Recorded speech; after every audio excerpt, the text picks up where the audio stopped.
इस एक्सप्लेनेयर में बहुत बहुत स्वागत है। आज हम एक बहुत ही क्लासिक और पुरानी कहानी के अंदर गोता लगाने वाले हैं।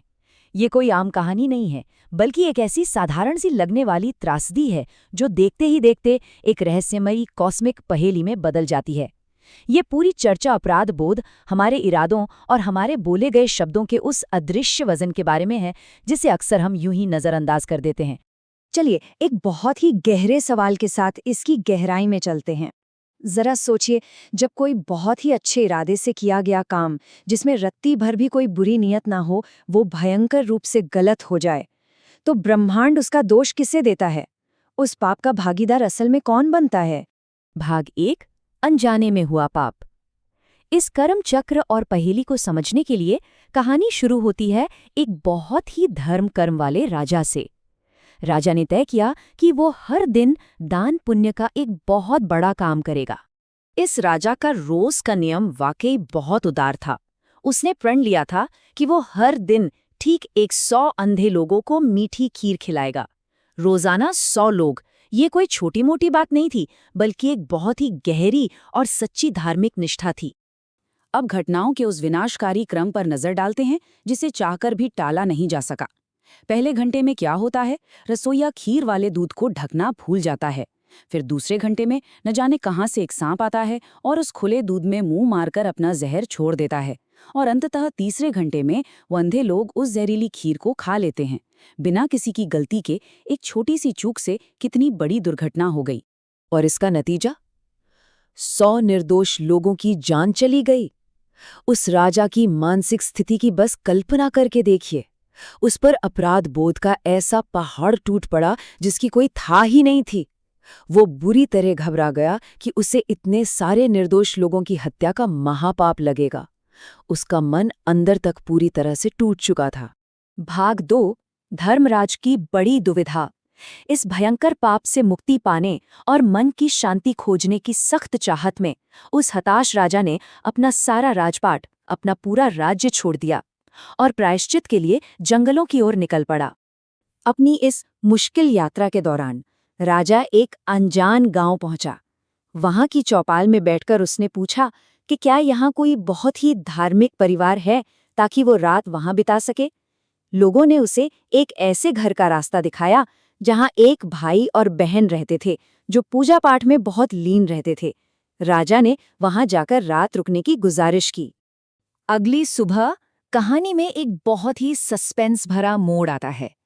वो बहन, जिसका रोज का नियम था कि वो सूरज निकलने से पहले ही अपने ध्यान से उठ जाती थी, उस दिन बहुत देर तक गहरे ध्यान में ही बैठी रही।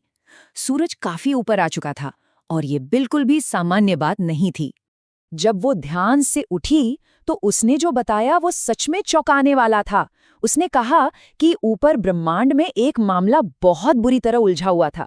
न्याय के देवता धर्मराज को एक उलझन भरी स्थिति पर फैसला लेना था और वो उसी फैसले को सुनने के लिए ध्यान में रुकी हुई थी। जरा सोचिए, वो सीधे धर्मराज के ब्रह्मांडीय न्यायालय से आध्यात्मिक रूप से जुड़ी हुई थी। अब यहाँ वो सटीक और दिलचस्प कर्म दुविधा सामने आती है जिसका सामना खुद धर्मराज कर रहे थे। वो पूरी तरह से असमंजस में थे कि उन 100 मौतों का पाप आखिर किसके खाते में डाला जाए। क्या राजा को, जिसने भोज का आयोजन किया, सांप को, जिसने जहर मिलाया, या फिर उस रसोइये को जिसने दूध खुला छोड़ दिया था? राजा ये सब बातें सुन रहा था और उसकी धड़कनें तेज हो गईं क्योंकि ये सीधे सीधे उसी की जिंदगी का फैसला था। भाग 3, चौपाल में निंदा का दौर। ब्रह्मांडीय सुनवाई की बात सुनकर राजा बहुत बेचैन हो गया। उसने फैसला जानने के लिए उन भाई बहन से गुजारिश की कि क्या वो एक रात और उनके घर रुक सकता है। अब फोकस करते हैं गांव की चौपाल की तरफ। जब गांव वालों ने देखा कि वो अजनबी मुसाफिर जो सिर्फ एक रात रुकने आया था, वो अपनी रुकने की अवधि बढ़ा रहा है, तो उनका शक गहराने लगा। और बस यहीं से शुरू हो गए उनके अपने ही मनगढ़ंत सिद्धांत और कहानियां। गांव वालों ने बेहद जहरीले और बेबुनियाद अनुमान लगाने शुरू कर दिए। वो कहने लगे कि इस अजनबी की भक्ति तो बस एक नाटक है, ये तो उस जवान और खूबसूरत लड़की के चक्कर में वहां रुका हुआ है। राजा के इतने शुद्ध और आध्यात्मिक इरादों को उन्होंने पूरी तरह से गलत समझ लिया। और ये सिलसिला रुका नहीं।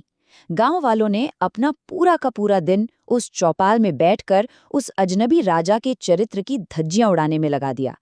बिना किसी आधार के, बस गपशप और भयंकर निंदा करके उन्होंने उसके चरित्र का हनन किया। भाग 4, पाप का असली हकदार। कहानी अपनी अगली और सबसे महत्वपूर्ण सुबह तक पहुंचती है। वो बहन अपनी सामान्य दिनचर्या के अनुसार ध्यान से समय पर उठ जाती है। इसका मतलब साफ था कि ब्रह्मांडीय अदालत ने अंततः अपना फैसला सुना दिया था। तो अब आता है सबसे अहम सवाल। वो उत्सुक और घबराया हुआ राजा अंततः उस लड़की से पूछता है कि धर्मराज ने उस भयानक त्रासदी पर क्या फैसला सुनाया। उन 100 अंधे लोगों की हत्या का पाप आखिर लगा किसे? और यहाँ आता है कहानी का सबसे बड़ा और शॉकिंग ट्विस्ट। लड़की जवाब देती है कि वो पाप तो उन सभी लोगों में बांट दिया गया है जो हमारे गांव की चौपाल में बैठे थे। जी हाँ, वो अनजान ग्रामीण जिन्होंने राजा के बारे में दुर्भावनापूर्ण गपशप की थी, उन्होंने बिना जाने ही उन 100 मौतों के भारी कर्म कर्ज को अपने सिर पर ले लिया था। कोई सोच भी नहीं सकता था कि ऐसा होगा। भाग 5, इस कथा की गहरी सीख। अब इस बात का विश्लेषण करते हैं कि कैसे ये चौंकाने वाला फैसला मानव व्यवहार के बारे में एक बहुत ही गहरी चेतावनी देता है।